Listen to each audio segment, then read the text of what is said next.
Greetings.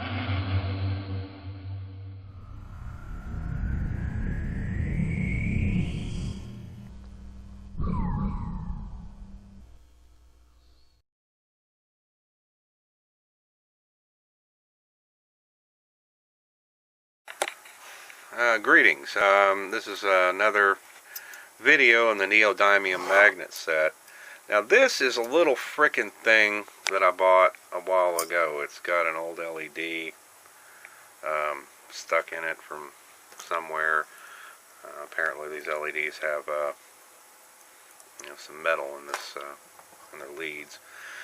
And this was just a little, like a novelty I bought like a long time ago. I don't even know where I got it, like Edmund Scientific or someplace.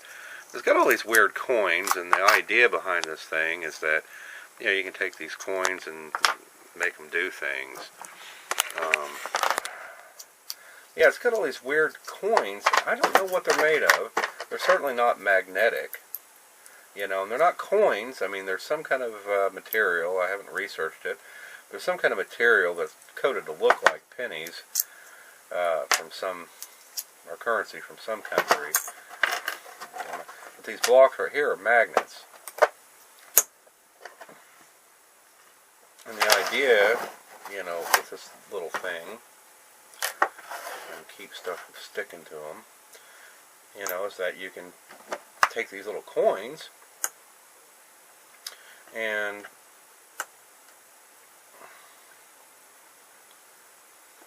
they definitely will convey magnetic force through them, so you can like stack them up into weird shapes and so forth. That was the novelty factor of these. But like I said, other than that, these things aren't really magnetic in and of themselves. I don't know what kind of material they have in it. It's,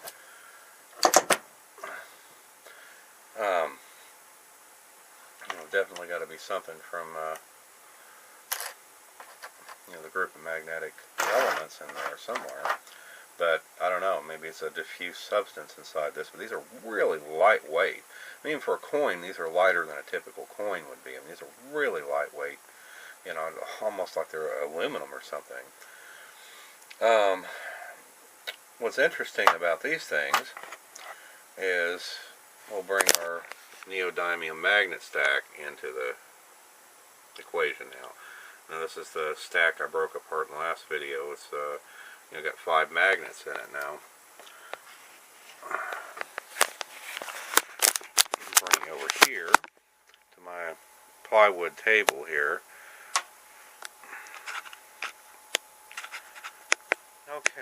Okay, on the neodymium thing.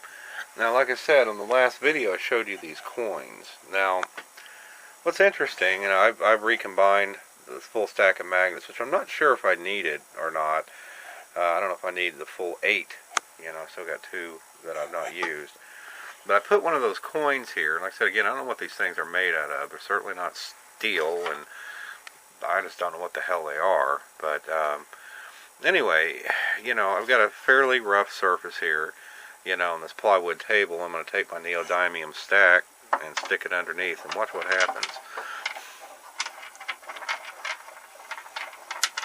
I'm basically, rubbing this underneath, and it makes it dance. Dance, motherfucker, dance! Anyway, the fact of the matter is, jumps around like a cat on a hot tin roof. Now, it's not because it's a rough surface. I mean, I got this, single neodymium magnet under there, like I showed you earlier, or on one of the other videos. And, if I move it fairly fast, it's not acting too capriciously. Man, with a stack of magnets, yeah, this thing, whatever the hell this is made out of, goes apeshit. So, it's just, fascinating. And, I could take one of these bigger coins and try it, and they don't do anything. Not much anyway. I guess they're doing a little something now. But, the small ones are the ones that mostly, misbehave. Okay. We're back again. I advise keep these magnets away from your camera. The camera keeps shutting down on me usually when this comes in contact with this stupid tripod by accident.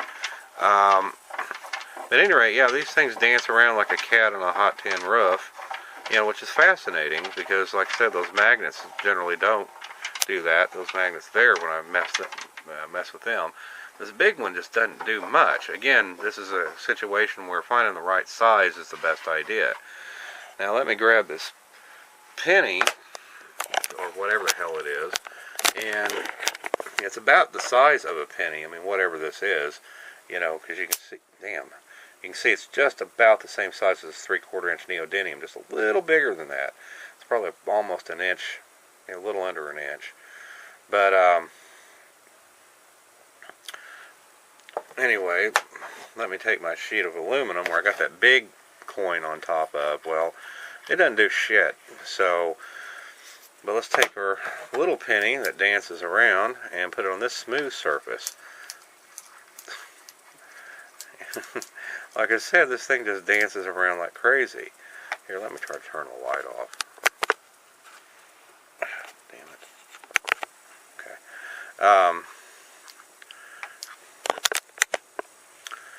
So I can see what I'm doing here. Okay, but yeah, this thing, you know, dances around like crazy. Let me put this on flower mode. So maybe you can see this close up a little better. I don't know how blurry this is going to be.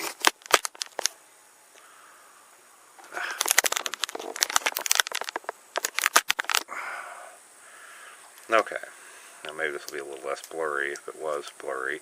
But yeah, this thing, even though this is a very smooth surface, you know, it dances around like a cat on a hot tin roof. Now let me safely put our magnets aside here, and let's see, yeah, that's the whole stack. And just to demonstrate, you know, with magnets themselves on this thing, you know, like I said, if you got a, no, damn it, you know, if you got a smooth block of aluminum, you know, that's what the magnets themselves do, which are strongly attracted to each other. You know, they don't dance around like, you know, go crazy like the other ones do. You know, like I said, just a single magnet is not good enough to get that going, but again, you know, with just two magnets it works just fine, you know, no oddball behavior. But again, a single magnet under here is not enough to really do anything to these coins. It's just not powerful enough. This is a case when more really is better. So, like I said, it just makes the thing freaking dance around. I don't know what material this is, but see, I can get it, you know, to actually, you know, kind of roll and just do some bizarre stuff. I mean, it's just interesting. You know, so I just got this stack of magnets moving it, and, you know, this is interesting material. I just don't know what it is. I mean, maybe I wonder if a piece of steel would behave that way. I kind of doubt it, but I don't think I've got it. Well, here, let me try this paper clip and see what happens. We're in total experimental mode right now. So here is a steel paper clip. Let's see what that does. Oh, yeah, that does some tricks. Maybe if it was coin shaped. Of course, that's pretty smooth behavior, though. It just flipped over at first. Now it's stuck to my magnet stack. Which peels off easy. Damn it! This other magnet tried to get me. These things are backstabbers, man. They'll get... Oh, damn it! It's stuck on the stack. Shite. Ugh. These things are kind of annoying, honestly. But yeah, I mean, like I said, this is just really cool, this little coin. It just dances around like crazy. Like I said, I don't know if this would work with a steel slug. I mean, I've probably got some somewhere, but I mean, you know, some knockouts from an electrical J-box or something. But, you know, it would be interesting to see if something coin-shaped actually behaved this way. But again, I didn't think of that before. So, because I actually just discovered this like 20 minutes ago. So, I was kind of wondering what these little coin things, you know, which were always oddities, would do. So, anyway, it's just kind of cool. And, you know, because like I said, you know, when I'm rubbing this magnet through the aluminum, you know, the aluminum is, of course, resisting the force, you know, through Lenz's law. So, I mean, I can feel friction, but this coin just does some interesting stuff. And again, it did it on the plywood too, so I don't think it's necessarily anything to do with the magnets themselves. Now, what's interesting too is that this thick table, which works great with magnets, if I scrape this magnet under here, none of these coins are affected. It's just it's definitely a distance thing. It's very sensitive to distance when it comes to that. But yeah, I don't, if I come across some steel or something later, I'll update you on that. Because I'm just kind of doing these videos as a montage. I'm going to split them up later, so, they're like smaller digestible chunks. So, I guess something before I go that would be interesting is let me take multiple, like paper clips and stuff to get them off my desk here, which is actually an old door. See what these things do. Okay, they're doing this. Oops, one of them got my magnet. Those are dancing around quite a bit, so I mean it must be some, it makes me believe that, it might be maybe a property of steel, but then again these things are kind of colliding with each other that make them dance. They don't seem to want to do it individually. Yeah. Okay, I'm actually, pulling the magnet away from it, and it's more three-dimensional now. I'm not actually rubbing it on the bottom of the aluminum, so that's very interesting, that behavior. Look at that. These are acting independently now, so...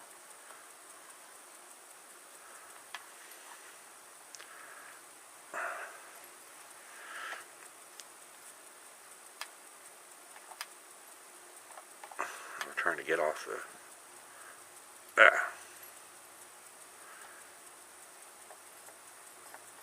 Yeah, that's interesting. Like I said, I'm not really attempt to explain most of the stuff from any kind of scientific basis. I'm really just kind of screwing around here.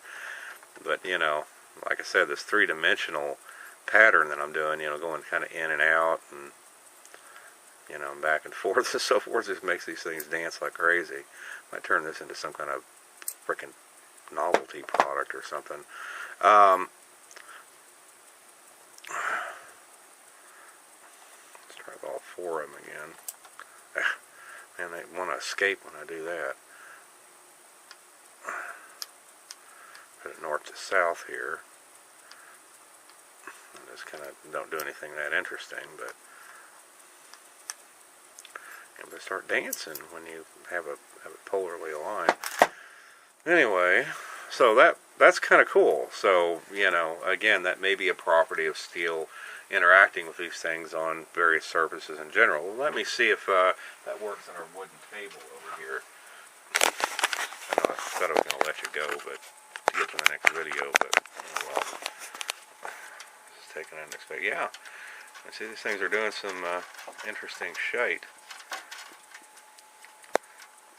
Just rub it around. This doesn't have reluctance in it like the steel does, but yeah, that's interesting. So again, the roughness of the surface kind of helps trip these things up a little bit, but overall that aluminum is actually a very smooth surface.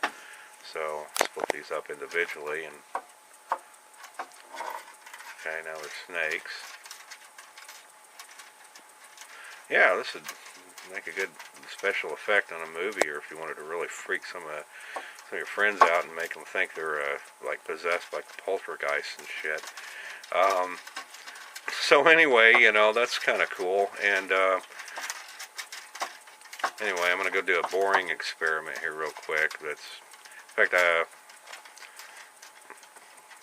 fact, I'll do that real quick because that doesn't warrant its own video. Turn the light. Yeah, definitely keep these stupid magnets away from your cameras. They are freaking out. I think they're inducing some voltages into it. Let's see. Okay, plastic lid, bowl, LED light on the ceiling. So a little dim thing. Oh hell, The damn thing's sinking. It's too heavy. You know, it's one of those cases where, again,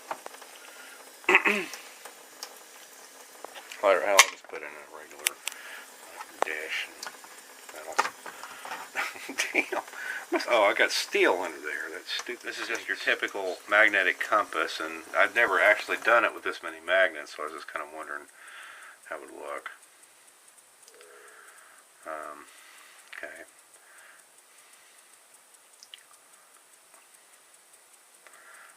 Yeah, but again, pretty quickly aligns, I suppose. I don't know if this is any faster or slower than a normal magnet, but it pretty much aligns to the poles, except it's trying to drift over to my steel sink. But anyway, so that's boring, but anyway, the point is that, you know, no magnet demonstration would be complete without it being used as a compass. So, okay, the magnet is at my stupid camera again. Alright, okay, for this set of experiments, I'm going to break the magnet stack apart into 3 and a 5 magnet stack. So we can play with it, or I guess a 5. You know, again,